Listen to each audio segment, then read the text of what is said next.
Assalamualaikum warahmatullahi wabarakatuh. Wilujeng Rahayu kagem para pamirsa sedaya. Alhamdulillah saged kepanggih malih kalian kula Ahmad Robiansa, kalian Eko Agus Susilo. Bapak Eko Agus Susilo. Terus pundi wartanipun Bapak Wilujeng nggih? Rahayu, Wilujeng. Alhamdulillah. Nggih, para pamirsa sedaya, dinten menika kalebet episode kapisan. Wonten pepanggihan menika kula kalian Pak Eko insyaallah badhe cecaturan utawi berdialog terkait tata upacara dalam adat permantenan atau adat pernikahan Jawa. Ngoten Bapak.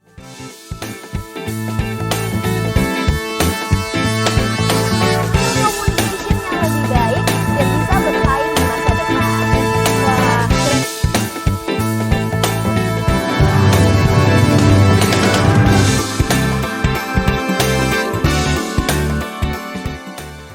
Bapak, eh, adat Jawa itu bagi sebagian orang Ya, itu terkesan merupakan prosesi yang cukup panjang dan meribetkan. wah ya. Betul Pak ya? Umumnya begitu.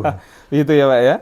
Jadi banyak asumsi yang menganggap bahwa kalau kita mengikuti adat atau tata cara manten adat Jawa yang asli itu Mm-mm. terasa sangat melelahkan, membutuhkan biaya yang besar Ya, dan juga tenaga, waktu. Sehingga banyak dari sekarang itu pergeseran-pergeseran tata cara yang meringkas. Mm-mm. Yang penting acara itu berjalan selesai sesuai dengan harapan dari yang punya hajat. Mm-mm. Nah, menurut Bapak melihat fenomena perkembangan seperti itu bagaimana? Ya. Karena Bapak ini juga selaku pelaku budaya juga, Mm-mm. Bapak juga akademisi juga, Bapak juga MC juga. Wah. Betul Pak? MC Wanten juga. Jadi Mm-mm. barangkali Bapak pasti telah melalui banyak eh, dinamika yang terjadi di masyarakat. Mungkin kalau masyarakat yang memang paham dengan kebiasaan atau tata cara Mm-mm. yang dahulu memang sudah biasa dilakukan oleh pendahulu kita, tapi barangkali bagi mereka yang tidak memahami, jadi hanya sekedar melihat bahwa kalau manten adat Jawa itu yang penting ya apa sih setelah akad temu manten selesai gitu. Mm-mm. Kalau Bapak selaku pelaku budaya Ya, melihat fenomena seperti itu bagaimana Pak? begini, Mas Robi. Nggih, Akar persoalannya kan dipandang ribet, melelahkan, mm-mm, mahal gitu ya. betul. Itu ada dua hal yang saya kira perlu dicermati. Yang pertama memang panjang, melelahkan memang betul ya. Tapi melelahkan ini juga bisa karena memang orang belum pahami, belum bisa menjiwai, apalagi tidak tahu esensi dan maksudnya atau filsafatnya begitu, sehingga menjadi tidak menarik dan apa sih manfaatnya begitu ya. Betul. Tetapi bagi yang sudah mengetahui dan saya katakan tidak ada missing link pembelajaran budaya ya sejak dulu hingga sekarang, maka keberadaan adat prosesi itu ya enak-enak saja, enjoy-enjoy saja seperti itu. Berarti intinya tergantung dari tingkat pemahaman Pemahaman. masing-masing pelaku atau hamba hati ya, dalam artian orang yang mempunyai hajat. Ya, Dia memahaminya tentang adat istiadat atau kebiasaan atau tata cara dalam permainan adat Jawa itu bagaimana. Kalau dia sudah mengetahui makna, tujuan, filosofi dan lain sebagainya, saya pikir tidak akan terasa berat begitu Pak ya. betul. Ah, Dan ah. biasanya berat itu selain pemahaman adalah unsur pelurunya. Pelurunya ini Pelurunya dalam tanda kutip ekonominya mungkin ya Pak ya. biaya. Biayanya Karena betul Jawa itu betul. kalau sudah persoalan biaya biasanya biayaan. Biaya kadang sering di luar prediksi Pak ya. Ya, Ah, ini. mintanya 50 juta ternyata bisa sampai 70 80 juta gitu ya, Nah, misalkan. seperti itu. Ini contohnya sehingga kadang orang hati-hati sekali untuk menentukan budget. Ya, ya. Jadi mereka memilih gitu, memilih wis udah ndak perlu anu lengkap-lengkap wis pokoknya mari akad ditemokno wis mari gitu ya. Pokoknya wes sah Gitu gitu. ya. Nah, traumatik itu kadang-kadang kemudian mengambil simpelnya saja. Artinya ya sudah yang penting sudah akad nikah, sudah disaksikan, syarat rukunnya sudah dipenuhi ya udahlah kalau itu muslim misalnya atau Betul. kalau agamanya Hindu, Buddha atau Konghucu ya sudah memenuhi kaidah sesuai dengan agamanya, selesai. Nah, Berarti intinya sebenarnya ya itu udah menjadi hal yang lumrah, Pak ya. mm. Ya bisa terterima secara nggih.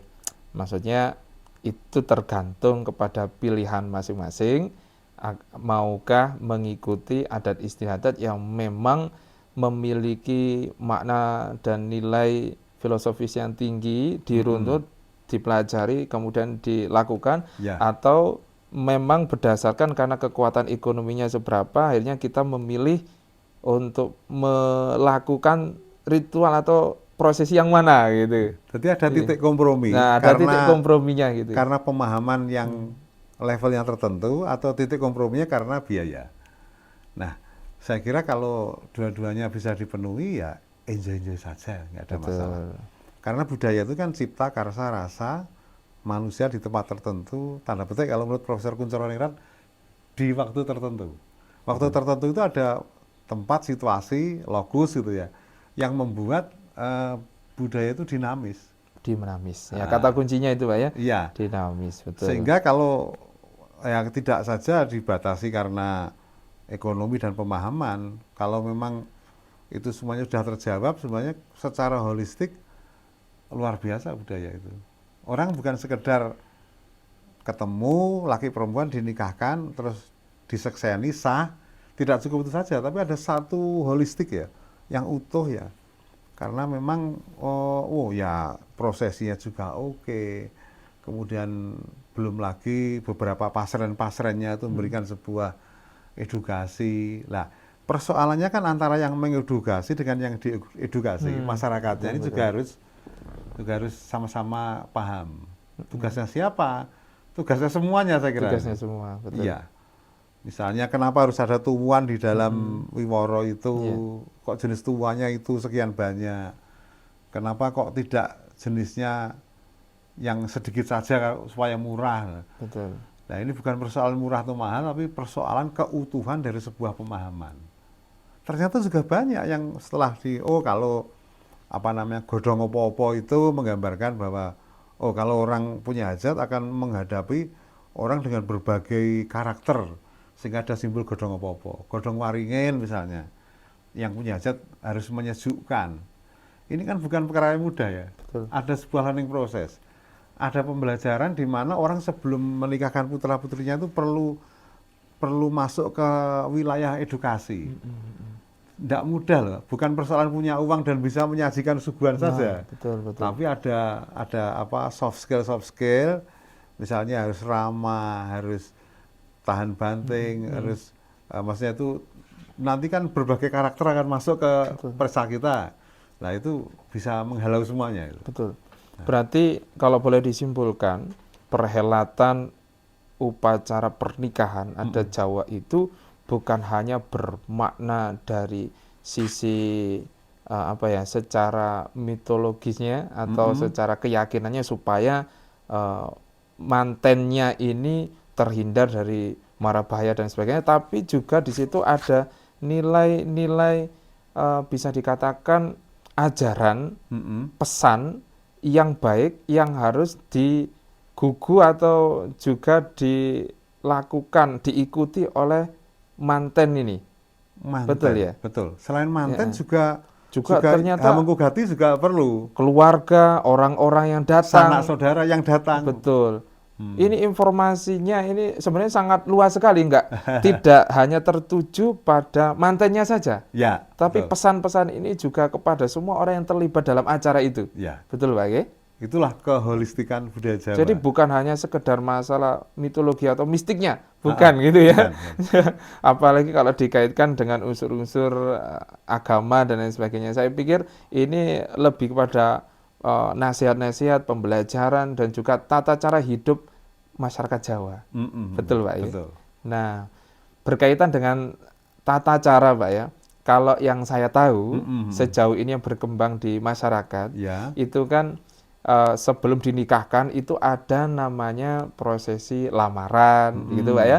Kemudian nanti setelah sudah oke lamaran diterima, udah ada harinya, kemudian nanti ada namanya siraman, ada namanya midodareni, Midodareni. kemudian akad, Iya. kemudian temu manten, kemudian sepasaran manten atau ngunduh mantu, begitu Iya, Pak ya? betul. Betul ya? Iya. Nah, tapi saya menjadi penasaran, Mm-mm. apakah tradisi yang sudah beredar sekarang di masyarakat yaitu lamaran. Oke, kita bahas yang pertama dulu yaitu lamaran.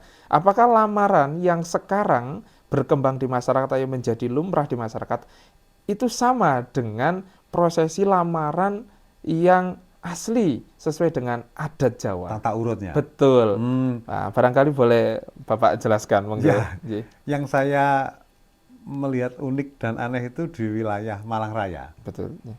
Eh, Lamaran kok dilakukan itu beberapa menit sebelum akad nikah. Oh, gitu ya. Ya, ini kan biasanya sebelum akad nikah itu ada lamaran, memberikan serah tinampi, peningset, kemudian mas kawin di situ ya. Mungkin karena ada satu apa ya kejadian awal yang menjadi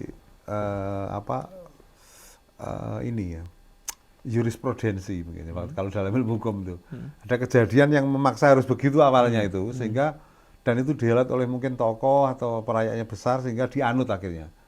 Padahal lamaran sebenarnya jauh sebelum itu, jauh sebelum hari H akad nikah. Iya. Bahkan kalau kita mau runut secara utuh itu ada mulai dari Madi. Madi itu mencari informasi tentang calon yang akan dipinang. Nah, karena patrilineal maka laki-laki itu kan otomatis dominan ya, aktif duluan maksudnya. Iya, iya. Nah, sehingga Jadi yang jemput bola. jemput bola. Jawa kan patrilineal. Sehingga Madi itu di dalamnya ada unsur bibit, bebet, bobot. Faktor genetisnya bagaimana keturunannya orang baik atau tidak. Iya. Yang kedua reputasi. Kalau sekarang ya jejak digital gitu. Seperti itu. Bebet ya. Bobot itu blegere. Dia orangnya sopan, ganteng, cantik, taat orang tua, rajin beribadah itu bobot. Nah, itu di Madik ya, berarti mencari informasi. Dan itu smooth banget mencari infonya. Jadi kayak detektif gitu Pak ya? Iya. Karena Diam-diam mencari kalau informasi begitu bener, ya? kalau terlalu vulgar, ketahuan, ya kalau itu betul kemudian dipinang, kalau tidak kan kecewa atau terbuli secara sosial. Maka Madik itu sangat super rahasia, intelijennya itu. Betul. Itu menanyakannya kepada orang. Bahkan mungkin secara lokasi yang ditanya itu jauh lokasinya tapi mengenal orang itu. Gitu. Ya mungkin misalnya guru SD atau SMP mana, mungkin punya teman, nah temannya itu yang ditanya atau saudara temannya itu, sekedar info. Tapi tata etika adabnya itu, taklimnya kalau di Jawa itu sangat smooth banget. Nah ini yang menarik adalah justru yang gerak aktif ini orang tuanya Pak ya nyari. Iya. Kalau zaman sekarang ya anak-anaknya Pak. Nah, medsos ya. Anak-anaknya itu pacaran, kemudian udah langsung main ke rumah. Nanti baru bilang sama orang tua, Pak, aku wis mantep. Lamarno aku. Nah, menurut zaman kelakone, karena ini apa namanya eranya sudah berubah, maka budaya Madik itu kayak hilang di masyarakat. Sehingga karena mungkin dianggap terbelakang, nggak maju dan sebagainya mungkin. Iya. Udah nggak modern gitu ya. Udah bukan zamannya lagi orang tua yang stigma umumnya begitu gitu di masyarakat. Tapi sebenarnya tujuannya apa sebenarnya? Tujuannya adalah mencari sosok yang betul-betul unggul. Jadi unggul yang nanti akan yang mengarungi hidup bersama dengan anaknya gitu ya. Iya. Sehingga selektif gitu Pak ya. Dulu itu kalau ada seorang perempuan umur 25 itu sudah perawan tua. Gitu Pak ya. Sekarang kan sekarang jadi biasa kan Pak. 26, 27, 30 biasa. Biasa. Apalagi sekarang ngejar karir gitu. 30 belum nikah juga. Biasa. Kalau dulu tuh perawan tua, artinya dia dalam proses Madik dia tereliminasi secara sosial. Orang malu punya anak perawan tua atau jejaka tua gitu. Kok gak payu ora gitu. Nah, itu seperti itu. Nah, mungkin sekarang berbeda ya. Sekarang berbeda, eranya sudah lebih terbuka sehingga pagar-pagar itu, stigma itu sudah mulai terlompati. Nah, sehingga tadi ya, sehingga tidak dilakukan langsung tir podo irenge sir podo senenge laporan minta dilamarkan. Oke. Sehingga lamaran menjadi start pertama. Biasanya begitu. Betul. Setelah ada madik, kemudian ada apa lagi, Pak? Pacangan. Pacangan. Nah, apa itu pacangan, Pak? Pasangan itu niat baik untuk menjodohkan. Berarti ini juga peran orang tua lagi nih, Pak ya? Ya, Berarti yang menjodohkan antara orang tua dengan orang tua. Nah ini si anak posisi sudah kenal apa belum itu biasanya? zaman dulu bisa sudah, bisa belum. Tapi mungkin belum terlalu akrab kalau zaman sekarang istilahnya belum pacaran dan lain sebagainya lah barangkali ya. Dulu masa ada konsep pacaran di Jawa itu. Nggak ada, Pak ya, konsep pacaran di Jawa itu, Pak ya. Biasanya setelah pasangan, kemudian lamaran. Setelah lamaran itu nanti laki-laki walaupun belum menikah itu magang di tempatnya perempuan. Oh, tinggal di sana? Ada magang tinggal. Ada magangnya dulu, tapi Pak tidak ya? kumpul satu kamar. Iya, magang, diberikan kamar khusus untuk biasanya depan ya. Makanya konsep rumah Jawa yang P12 itu ada pagar, pelataran, pendopo, peringgitan, terus paturon. Paturon ini ada untuk tamu, ya, ada untuk tamu untuk khusus, untuk tamu, pasepen, pawon dan sebagainya. Ada P12 itu. P12, konsep rumah Konsep Jawa rumah itu. Jawa, Ya. ya. Iya. Nah, itu Semua ada maknanya, Ada maknanya itu. ada misinya masing-masing ya, ada fungsinya gitu. P jumlahnya 12 yang P12. menggambarkan lokus dan layout ya, tata letak rumah Jawa. Lain kali kita konten ini ya. Ah, siap. Ya. Oke, itu untuk kamarnya calon menantu laki-laki. Magang itu ada. Kebetulan budaya Jawa itu kan agraris ya. Iya. Sehingga magang itu ya bisa ke sawah, bisa membantu ternak, bisa ke kebun, bisa bersih-bersih rumah, itu magang. Kenapa ada magang? Itu ada tadi sebenarnya ini hasil sebuah rangkaian panjang mulai dari madik tadi. Iya. Apa betul secara fakta real menantu itu sosok yang unggul. Nah, karena sudah dilamar ini kan kalau memang ada kekurangan sana sini bisa dieliminasi. Kamu kurang all out di ini, kurang tekun di ini. Barangkali bisa dikasih nasihat dulu, dilihat perkembangannya. Ya, biasanya 3 bulan, gitu, 2 3 bulan. bulan ya. Sampai Magang. segitunya, Pak ya. Iya, ada Orang magang. Jawa dulu itu untuk bisa memutuskan, oke, ini kamu tak angkat jadi mantu gitu ya. Lelaki Jawa itu tangguh kalau menurut budayanya. Betul. Itu menurut saya keren sekali karena ternyata yang ditempa itu lebih ke mental juga itu. Betul. Wah, kalau nggak kuat mental, aduh, coba anak zaman sekarang kalau dites Wah. seperti itu udah kabur duluan. Generasi micin. Udah kabur ini. Jadi bukan saja hard skill tapi soft skill juga. Iya, betul. Menarik ini. Bagaimana dia menjaga adabnya, sopan santunnya, kemudian menggunakan intelijensi yang dia punya, pembelajaran yang sudah dia lakukan selama ini, itu bagaimana ditunjukkan. Dan ini reputasi. Betul. Bagi reputasi. orang tuanya laki-laki. Kira-kira Menjaga mendidik anak reputasi. laki-lakinya sudah berhasil atau belum gitu seperti ya. itu. Wah, luar biasa. Sangat gengsinya sangat tinggi sehingga wah punya anak laki-laki ini betul dipersiapkan. Makanya dulu itu saya kadang orang bilang orang Jawa itu sensitif. Mungkin barangkali bukan sekedar sensitif karena apa ya istilahnya ya, sensitif julid atau apa istilahnya, tapi karena benar-benar menjaga, baik menjaga perasaan orang lain, dirinya, martabat dirinya, orang lain, semuanya dijaga. Betul. Maka kenapa dalam bahasa pun juga kenapa ada unggah-ungguh yang bagi sebagian orang juga begitu sulit untuk dipahami. Karena memang untuk memahaminya itu benar-benar ya kita butuh istilahnya apa ya Pak ya, butuh effort atau kemauan yang besar untuk mempelajari. Apalagi ketika calon istri yang mau mengambil menantu ini orang yang istilahnya derajat pangkat sematnya tinggi. Wah ini iya, juga. betul. Jadi strata itu jangan dipahami, feodal, ini. Tapi ini adalah sebuah apa kelas struggle, yang menunjukkan sejauh mana. Sebenarnya Jawa, saya pengen tunjukkan sedikit ya.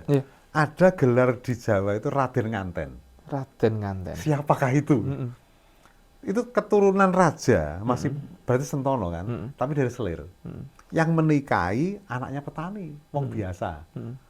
Itu ketika punya anak Raden Nganten, artinya bisa loh sebenarnya orang biasa itu menjadi menantunya Sentono Dalem.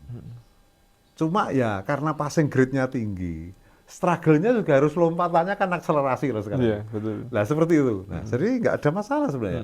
Feodalisme itu sangat tergantung bagaimana melihatnya Iya. di era sekarang yang mungkin kan begitu. Betul, betul, betul. Wah, semakin menarik kalau dikembangkan, Pak ya. Baik. Kemudian tadi ada pacangan, kemudian ada prosesi apa lagi, Pak? Setelah pasangan, Menentukan setelah itu pasangan itu kan kemudian lamaran. Biasanya Lamaran ya? simplifikasi langsung Langsung atau ya? ada 2 tahap. Oh, Tergantung bisa juga. dipisah, bisa jadi satu. Pacangan dulu, kemudian kalau sudah oke baru lamaran, Iya. atau pacangan plus langsung lamaran di Langsung lamaran situ. bisa Intinya dulu. lamaran di situ adalah meminang, Pak ya, meminta. Meminta. Gitu ya. Di mana ketika meminang atau ngelamar itu nanti pasti ada jawaban. Dan jawaban itu biasanya bisa langsung di situ atau menunggu diskores dulu 2 minggu atau 1 bulan. Untuk balesan. untuk memikirkan, mempertimbangkan dan lain sebagainya, ngoten. Itu katanya dengan data. Nah, Mungkin data karena ada perimbun ya, perhitungan yang digunakan orang Jawa. terutama untuk menentukan waktu yang Iya, baik dan nas-nasnya, sebagainya itu ya. kakeknya, mungkin Menghitung saudaranya. nilai netonnya dan lain sebagainya itu, Pak Yang ya. database-nya belum masuk, itu Iya. perlu spelling waktu. Betul, betul. Atau kaitannya dengan peluru. Ya, Nah, misal untuk berkaitan. menjawab iya hari tanggal jam ditentukan, perlu menghitung lah, nah, perlu kalkulatif menghitung. lah ya. Aku akan mengundang orang berapa? 700, 1000, peluruku berapa? Di tahun ke N. Kalau sekarang misalnya suro. Nah, walaupun lamaran jarang suro ya, mungkin kemarin. Iya, kemarin, nah. Besar itu lamaran. Oh, saya kan di bulan Rajab cara Jawa, berarti Februari. Di bulan Februari itu kira-kira kekuatanku kalau menghelat acara resepsi itu ngundang berapa orang? Itu secara rezekiku cukup nggak untuk itu? Sehingga perlu rapat keluarga. Kayaknya belum sih, baru 70% biayanya. Akhirnya saudaranya itu, ini budaya Jawa, gotong royong, keguyuban. Oke Mas atau Mbak, kalau memang belum, saya pinjamin dulu 30 juta. Mungkin adik yang lain masih par, oke saya 20 juta. Sehingga tambah 50 juta, menjadi cukup gitu loh. Iya, iya. Nah spelling waktu tadi digunakan untuk bertabayun dengan keluarga. Tapi kalau sudah kuat, oke Pak saya bisa tentukan sekarang.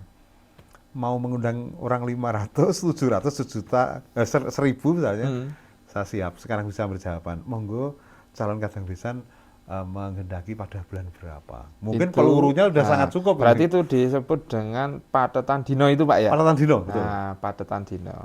Berarti secara disimpulkan tadi ada kira-kira ada 4 tahapan, Pak ya. Betul. Untuk yang pertama itu Madik. ada madik dulu, pacangan, kemudian lamaran, padetan dino. Nah, ini kalau sudah deal semua, baru nanti masuk ke fase berikutnya. Karena hari tanggal jam sudah, Heeh, Malang jombloan namanya. betul. Kalau di Mataraman, di Kulon itu rapak. Rapak. Bukan rampak ya, Iya, rapak. rapak ya, rapak. Rapak ya. Mengurus administrasi ke kantor urusan agama. Ke kantor urusan agama itu artinya untuk mendaftarkan Pencatatan iya, pernikahan. betul. Itu untuk proses awal, Pak ya. Nanti kalau sudah selesai semua baru acara berikutnya yaitu siraman. Begitu, Pak ya? Setelah itu Atau? rapak kan tadi sebelumnya hari tanggal jam sudah, Sudah, ya. terregister di Sudah. sudah. Ha-ha. Berikutnya Sudah masuk ke prosesi inti atau ya? prosesi pernikahannya. Iya. Dimulai dengan acara apa namanya upacara tanam tubuh. tanam tuh. Iya. Itu belum kesiraman, Pak ya ternyata. Belum. Oh, ternyata masih ada lagi. Ternyata masih ada lagi. Semakin menarik kalau mau dikorek lebih dalam lagi, ternyata banyak prosesi atau adat atau tata cara yang banyak kita belum ketahui. Para pamirsa sedaya, pramila monggo diikuti untuk episode berikutnya kita akan membahas tentang tanam tuwuhan. Nggih, matur nuwun sugeng pepanggihan malih wonten ing wedal sanese. Matur kula Robiansa kali Pak Eko nyuwun pamit. Wassalamualaikum warahmatullahi wabarakatuh.